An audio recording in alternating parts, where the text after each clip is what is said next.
जय हिंद दोस्तों, global affairs में आप सभी का स्वागत है और मैं हूं स्वाभिमान। Big revolution has come. CIA के एक फॉर्मर ऑफिशियल जॉन किरकाउ, इन्होंने ये इन्फॉर्मेशन दी है, रदर विसल ब्लोअर का काम किया है और ये बताया है कि कैसे USA के कमांड में रहता है पाकिस्तान का न्यूक्लियर आर्सेनल, उनके कब्जे में रहता है, उनके कंट्रोल में रहता है।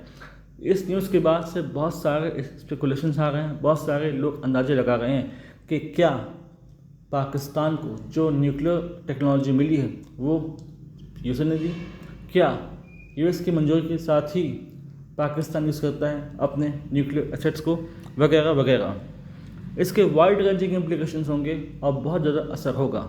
जॉन किरकाउ एक फॉर्मर CIA ऑफिशियल, जिन्हें अब CIA से निकाल दिया गया है, उन्होंने लंबे समय तक सर्व किया है within Pakistan. He served as CIA counter-terrorism operative inside Pakistan. He knows very well about Pakistan establishment, Pakistani government, उनके मोडस ऑपरेंडी, कैसे वो बिहेव करते हैं, कैसे उनका बर्ताव है, वगैरह वगैरह। ये बताया गया कि बहुत ज़्यादा प्रेजेंस है US की inside Pakistan nuclear asset and it's command. ऐसा बताया जा रहा है कि इस हद तक का कमांड और कंट्रोल करता है USA कि एक जनरल है US का, जिसके कमांड में पाकिस्तान के न्यूक्लियर आर्सेनल रहते हैं और उसकी मंजूरी से ही पाकिस्तान कुछ फैसले लेता है अपने न्यूक्लियर एसेट को लेकर। यानी कि पाकिस्तान एक सॉवरेन कंट्री होते हुए भी खुद ये फैसले नहीं ले सकता कि उसे न्यूक्लियर एसेट का इस्तेमाल करना है या नहीं, बल्कि एक दूसरा देश फैसले लेता है। पाकिस्तान एक ऐसा देश है, एक फ्रेजाइल देश, जिसके लिए बड़े देश फैसले लेते हैं। इन छोटे देशों के लिए वाकई डिप्लोमेसी में बड़े देश ही फैसले लेते हैं, चाहे वो US हो या चाइना हो। जरूरत पड़ने पर ये खुद फैसले लेने की काबिलियत रखते नहीं, इसलिए चाइना तो कभी USA और दूसरे ऑर्गेनाइजेशंस इनके संबंध में फैसले लेते हैं।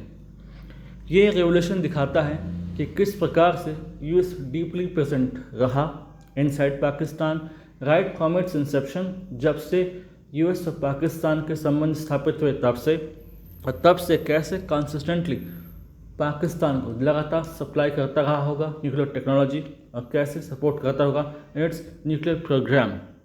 जब ऑपरेशन सिंदूर लॉन्च हुआ और उसके बाद एस्केलेशन हुआ, जिसमें इंडियन एयरफोर्स ने पाकिस्तान के 12 एयरबेसेस तबाह किए, जिसमें नूर खान एयरबेस शामिल था, जहां पर US की प्रेजेंस थी, जहां पर US के टेक्नीशियन, US के प्रोफेशनल्स थे, स्टेशन थे, जो शायद मारे भी गए। उसके बाद US शॉक में आ गया, रदर डर गया। उसके बाद उसने बात की। पहले US ने कहा कि we are neither siding with Pakistan not siding with India. हमें इस युद्ध से, हमें इस एस्केलेशन से कोई लेना देना नहीं है, हमारा इससे कोई मतलब नहीं। लेकिन जब नूर खान एयरबेस पर हमला होता है तो उसके बाद से series of talk, series of discussion होते हैं inside US, inside Pakistan. US के vice president JD Vance call करते हैं पाकिस्तान में, वहाँ के पॉलिटिकल लीडरशिप से बात की जाती है, मिलिट्री लीडरशिप से बात होती है। उसके बाद डायल करते हैं पाकिस्तान के DGMO अपनी इंडियन काउंटर पार्ट को, इंडियन DGMO से बात होती है और फिर रिक्वेस्ट की जाती है कि अब आप एस्केलेशन रोक दीजिए, सीज फायर के लिए मान जाइए। भले ट्रम्प लाख बातें कहें कि उन्होंने ये सीज फायर रुकवाया, लेकिन ऐसा नहीं है। सीज फायर हुआ है तो पाकिस्तान रिक्वेस्ट पर, क्योंकि पाकिस्तान इस हद तक बैकवर्ड था कि वो फर्दर लड़ाई करने के लायक नहीं था। उसका मिलिट्री एसेट काफ़ी हद तक बर्बाद हो चुका था, उनका एयर डिफेंस सिस्टम खत्म हो चुका था, HQ-9B चाइनीज़ HQ-9B बर्बाद हो चुका था। उनके major cities Lahore, Rawalpindi, Islamabad defenceless हो चुके थे। Noor Khan airbase is close to Islamabad, तो इस्लामाबाद से कुछ ही किलोमीटर की दूरी पर एयरबेस है और बहुत सिग्निफिकेंट एयरबेस है पाकिस्तान का, इसलिए यहाँ पर US की प्रेजेंस थी। इसको लेकर वहाँ के एक लेखक, एक ऑफिशियल इम्तियाज़ गुल, उन्होंने भी बात की थी कि हाँ, नूर खान एयरबेस में US की प्रेजेंस है, यहाँ पर वो रहता है, यहाँ पर उसके ऑफिशियल स्टेशन हैं।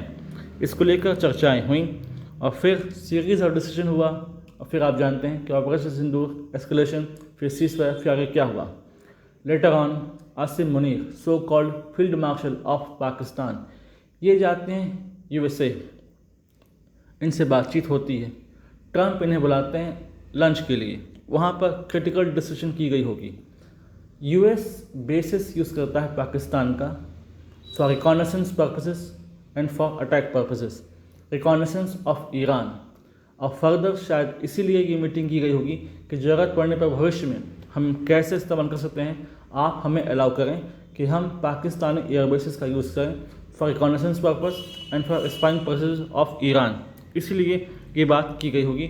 और पाकिस्तानी जनरल्स और Pakistani leaders, they are known for their greediness, for their lust, for their money, कि मनी के लिए इतने ज़्यादा ये भूखे होते हैं कि ईजिली अपने एयरबेसिस, अपनी सोवरेनिटी बेच सकते हैं।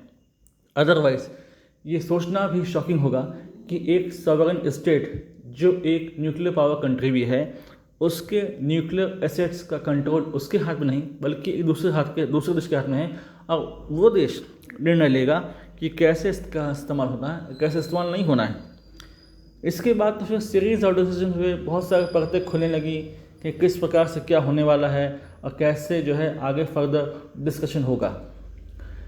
जॉन किरकाउ की अगर बात करें, जो कि CIA के ऑपरेटिव हैं, इन्होंने बहुत सारे रेवोल्यूशंस किए थे। उन्होंने बताया कि कैसे इनह्यूमन ट्रीटमेंट करता है USA while इंटरोगेटिंग the al Qaeda terrorist. इसको लेकर भी काफ़ी आलोचना की गई थी, काफ़ी क्रिटिसाइज़ किया गया था USA को कि उनका तरीका इनह्यूमन है। और भी बहुत सारे रेवोल्यूशन बताए कि कैसे US की प्रेजेंस रही और कैसे US पाकिस्तानी मिलिट्री एसेट्स का इस्तेमाल करता रहा है और करता रहेगा निकट भविष्य में ज़रूरत पड़ने पर।